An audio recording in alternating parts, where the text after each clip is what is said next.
अपनी आजीविका चलाने के लिए और आमदनी की व्यवस्था करने के लिए, जिससे प्रतिदिन रोटी की व्यवस्था हो सके और साथ ही साथ सामान्य ज़रूरतों को पूरा किया जा सके। गरीब परिवारों में, या फिर आप बोल सकते हैं जिनकी आर्थिक स्थिति उतनी मजबूत नहीं है, बाल श्रम कराया जाता है। बाल श्रम यानी कि वो बच्चे जिनकी आयु 14 वर्ष से कम की है।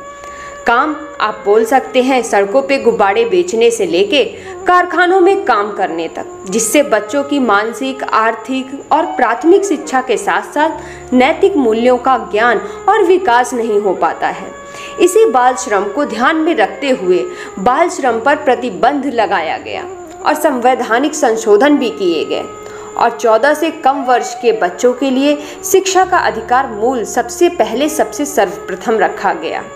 अगर देखा जाए तो हमारे भारत में बहुत से अनुच्छेद 24 की बात हो, 23 की बात हो, 15(3) की बात हो, 34 की बात हो, उसमें बाल मजदूरी पर रोक से लेके, बच्चों से दुर्व्यवहार से लेके और उनके में भेदभाव ना किया जाए और साथ ही उनके स्वास्थ्य और शारीरिक विकास की सुविधाएं उपलब्ध कराने के बहुत सारे प्रावधान और सुविधाएं हैं। अगर भारत के 2001 के आंकड़ों की अगर बात की जाए जो जारी किया गया था, तो उसमें ये सामने आया था कि करोड़ों बच्चे बाल श्रम के शिकार हैं। सबसे अधिक अगर देखा जाए तो ग्रामीण क्षेत्रों में। आप जानते हैं कि ग्रामीण क्षेत्रों में कृषि में बच्चों को भी साथ में लगाया जाता है और पढ़ाई से, शिक्षा से दूर किया जाता है,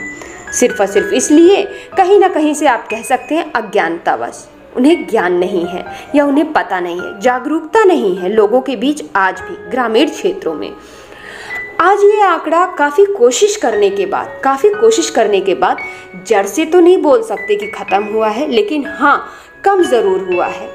वो सिर्फ इसलिए कि कहीं ना कहीं से इसकी जितनी जागरूकता होनी चाहिए शायद उतनी आज भी नहीं है। और ये बाल श्रम की जो समस्या है सिर्फ और सिर्फ हमारे भारत में ही नहीं, साथ ही एशियाई, अफ्रीकी देशों और अमेरिका जैसे इतने विकसित देश के साथ भी ये समस्या है। देखा जाए तो कानून, अधिनियम, योजनाएं बहुत सारी बनती हैं और लागू भी होती हैं, लेकिन ये बहुत ही एक चुनौतीपूर्ण काम रहता है, जिसका रिजल्ट आप बोल सकते हैं और समाधान आशा के अनुरूप मिलता नहीं है। बात करें अगर अंतर्राष्ट्रीय श्रम संगठन की और साथ ही साथ संयुक्त राष्ट्र बाल कोष की,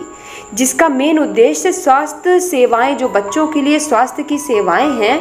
उनको व्यवस्थित कराना, उनकी सुविधाओं को उपलब्ध कराना है। आज उस रिपोर्ट की, उनकी जो अब की रिपोर्ट आई है प्रेजेंट टाइम की, उस रिपोर्ट की अगर हम लोग बात करें तो उस रिपोर्ट के हिसाब से अब ये जो बाल श्रम की समस्या है वो और ज़्यादा बढ़ोतरी होगी। जहां हमने कहा कि आंकड़ों में थोड़ी सी कमी ज़रूर आई थी, लेकिन आज के टाइम में अब जो रिपोर्ट आई है, न्यू रिपोर्ट बिल्कुल, उसमें कहा गया है कि कोविड की जो सिचुएशन के चलते ये संभावनाएं, यानी कि बाल श्रम की जो समस्या है और ज़्यादा उसमें बढ़ोतरी हो सकती है। बच्चों से बचपन को दूर कर दिया गया देखा जाए तो, और बाल श्रम और बाल मजदूरी यानी कि 14 वर्ष से कम आयु के बच्चों से काम करा के ये सारी चीज़ें इस कदर बढ़ गई है कि इसकी जागरूकता को बढ़ाने के लिए ही 12 जून का दिन तय किया गया 2002 में ही। हालांकि 187 यानी कि 187 देशों की सदस्यता के साथ अंतर्राष्ट्रीय श्रम संघ ने इसकी शुरुआत की, जिसको अपना के ये सोचा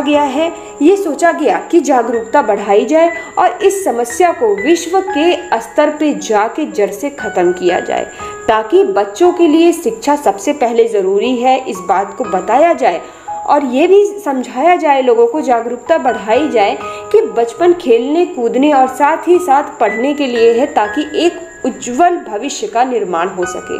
ताकि बच्चों से मजदूरी कराकर उनके जीवन का उद्देश्य जो भी है कि हाँ एक अच्छा उद्देश्य होना चाहिए, एक नैतिक मूल्यों को समझने का उद्देश्य, एक अच्छे भविष्य का निर्माण, इन सब से बच्चे वंचित ना रहें और साथ ही साथ उनका बचपन ना छीना जाए, जो कि गलत भी है और साथ ही साथ वो नियति को भी मंजूर नहीं है। अगर उद्देश्य की बात करें तो इसका मेन उद्देश्य है कि स्टॉप चाइल्ड लेबर यानी कि बाल श्रम को रोकना। सरकार के द्वारा बहुत सारे संगठनों का निर्माण किया गया है और बहुत सारे लाखों लोग बहुत से कैंपेन से जुड़े हुए हैं और चलाते भी हैं, जिसका उद्देश्य है बच्चों के भविष्य का निर्माण करना और उसमें सहायता भी मिलती है। और साथ ही साथ उनके मानसिक, शारीरिक, नैतिक, सामाजिक हर तरीके का जो विकास नहीं हो पाता, उसके लिए भी एक कदम आगे बढ़ाना। क्योंकि बहुत सी मजबूती के साथ अगर आप देखेंगे कि बहुत सी ऐसी मजबूरियां हैं लोगों के सामने कि मजबूरी में आके ही बाल श्रम कराया जाता है।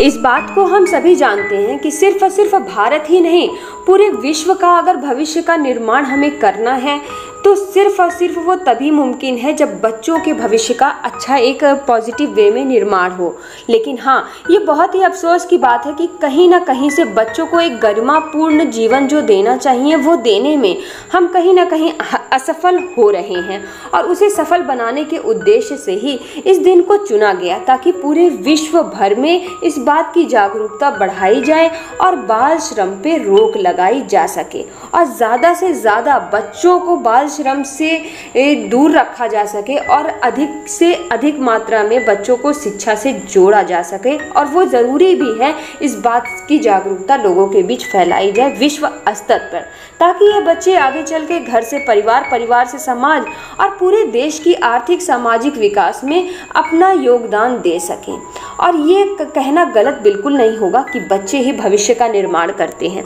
और इसका सबसे बड़ा उदाहरण अगर आप लोग आज के टाइम में देखें तो ये कोविड-19 की सिचुएशन ही है कि कोविड-19 में हमारे भारत की अगर मैं बात करूं या विश्व स्तर पर मैं बात करूं, अगर इस वैक्सीन का निर्माण नहीं किया जाता, उसका प्रोडक्शन नहीं किया जाता भारत में या अन्य देशों में, तो आज हम कहाँ होते या देश की दुर्दशा क्या होती। अपने इन्हीं शब्दों के साथ इस वीडियो का एंड करती हूँ और आशा करती हूँ कि वीडियो पसंद आया होगा। पसंद आया होगा तो ज़रूर लाइक करिएगा और शेयर भी करिएगा। Thank you so much.